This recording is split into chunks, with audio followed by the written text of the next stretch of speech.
আসসালামু আলাইকুম। সামুদ্রিক ছুরি মাছ রান্না করব।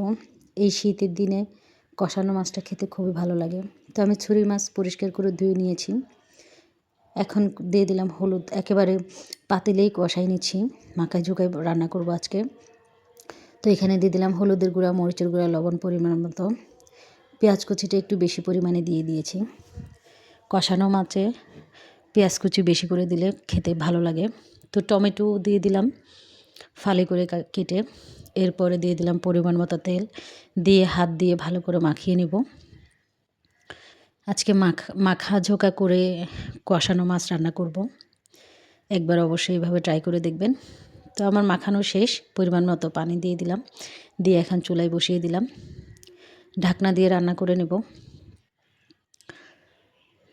কিছুটা হয়ে আসলে দিয়ে দিলাম কাঁচামরিচ গোটা গোটা, আর দিয়ে দিলাম ধনেপাতা কুচি। এই ধনেপাতা কুচি দেওয়ার কারণেই তরকারিটা স্পেশাল হয়ে গেল। এই কষানো মাছের আসলে মজাটাই হচ্ছে শীতকালে ধনেপাতা কুচি দিলে অন্যরকম একটা গ্রান বের হয়, খেতে খুব ভালো লাগে। তো এই কষানো মাছটা আসলে আমরা সবাই খুব পছন্দ করি। আপনারাও একবার এভাবে নামিয়ে রান্না করে দেখবেন। আমার রান্না অনেকটা হয়ে গেছে।